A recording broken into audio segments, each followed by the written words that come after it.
Do you fancy adding a bit of glow-in-the-dark action to your paintings? Well, that's the promise that comes with the lit powders from Culture Hustle, so I thought I would try them out and see whether they deliver on that promise. This is what it looks like in the dark, but this is what it looks like when it's just in ordinary daylight. It's quite intriguing. These are the two lit colours that I've got. I've got blue lit and yellow lit. Let's start with the blue lit because it doesn't look overly exciting. Can't be just mixed direct with water.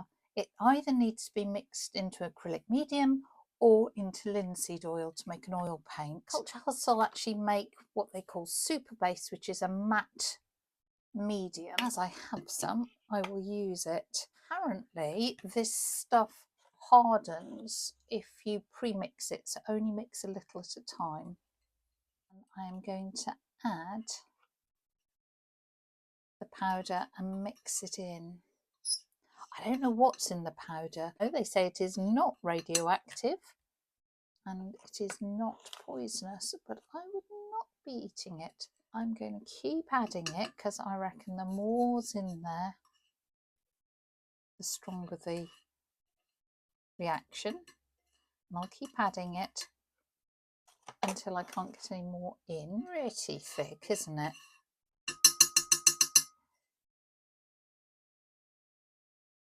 Whatever you mix it with needs to be transparent, so you wouldn't mix it in with, I don't know, white acrylic paint. But for example, the friend who I got this packet off, she mixed it in with PVA glue, white school glue, which dries clear, and used that. I don't think she had any acrylic base, and it worked just fine. It looks good to me. And I've just got a bit of paper, and I thought I could put that on, see what it looks like. So it has the very pale green colour to it, and it needs charging up. It can be charged with heat, or it can be blue lit, can be charged with artificial light.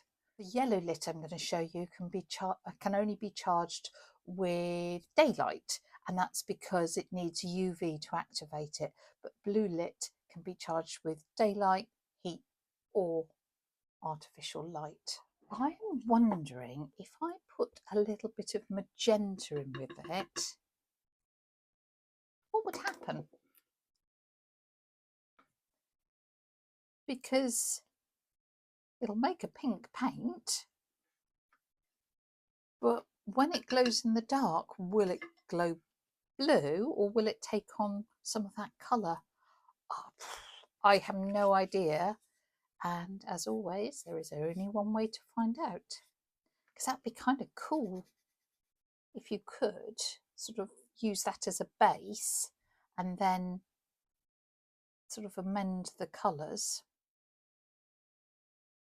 Let's try the yellow lit to see what that looks like. So I would say these are very fine powders, and don't sneeze, eh? So again, I'm just using a bit of that SUPERBASE, and obviously this is a little bit more impressive in the powder form. I mean, it really does look fluorescent. You can believe that with glow in the dark. Let's add a little bit more. Real greeny yellow, and I think in glow in the dark terms, the sort of green paints are always the glowiest. So this one will glow a lot more than the blue lit, I am told.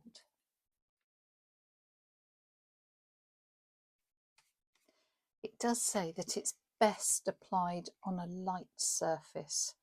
So much as you might be tempted to put it on black so that it really shows up, it's better if you've got white underneath. There I put in a little bit of phthalo blue. Let's see. Oh, and I could put in some of the magenta in that one because I've mixed up enough. Let's see how that works. I mean, it's rather a nice colour. just under ordinary light. But the big question is, will it glow in the dark? Where's that Quin magenta? Not a terribly pleasant orange, is it? So it glows blue, but of course if you used it on a painting it would look sort of gungy off-white in the painting. So I wonder, I've just added a little bit of that phthalo blue to it. Let's see what happens.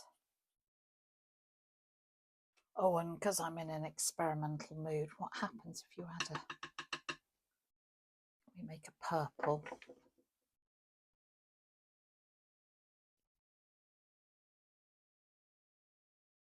Not the nicest purple I've ever mixed, but let's just see. So we'll let all those samples dry in the sunshine and charge up, and then we'll go and find a dark corner to test them out.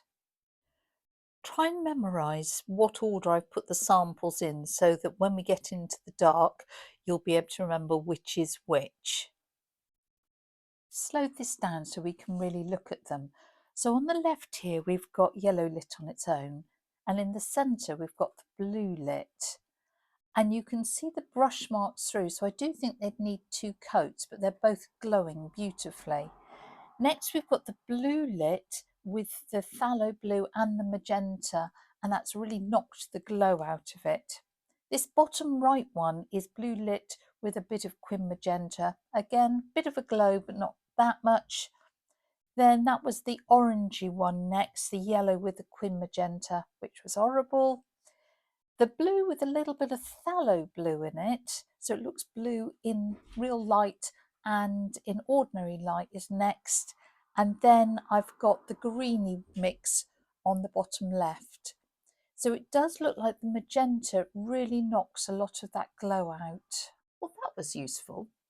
It showed me that just mixing it a bit of colour to get the colour in daylight looking good does sometimes knock out the glow in the dark properties. I really don't know why the red seemed to knock out more than the mixing in the phthalo blue. Not sure. I think with this paint it will always be that balance between getting it to looking good in daylight and getting it looking good in nighttime. I'm going to try it out just using these 4 colours, so just adding a little bit of phthalo blue because that did seem to work. But before I do, the reason I was interested in seeing how much you could tint them is they're not cheap paints. They're very nice quality, so they are not cheap. The 50 gram is £15.99. A little does go a long way. This big 300 gram, I'm going to say £45. Let me check that. And again, would go a long way. But to say, not cheap, and therefore maybe you cannot afford the full range. Let's have a little fun and see how this works on a painting. So I've got a little cradle board which I've painted flat black matte. I thought the glow in the dark would show up rather nicely against it. What I'm going to do, because they say that it's better against a white background, I'm going to use a bit of, this is actually filler rather than modelling paste, and I've chosen this because it dries really fast. So I'm going to apply it through a stencil to get, hopefully, a fun pattern. Then when that is dry, I'm going to paint and see what it looks like. So we'll let that dry and then we can do our painting. Here are my colours all mixed up. Our stencil background is all dried. I have scraped off a few of the areas where the modelling paste went under. I can do a final clean up when this is dry. I was going to just paint this, and then I thought, actually, I could just stencil these paints through and get real blending going on. So the big question is whether I can match up with the underneath modelling paste. I've got a short flat brush and I'm just going to stencil. I think I'm going to have to do multiple layers because another thing I learned through those swatches is that the brush marks were really showing through. So that's why I thought, well, the stenciling hopefully will get over some of those brush marks. And I have to remember that the blue lit, which is what I'm using at the moment, will look white in what I would call real light, but obviously blue in the dark.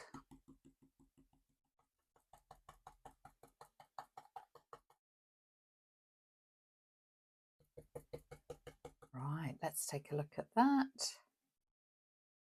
Oh, that's quite fun. I'll let that layer dry and then try and put on a second layer.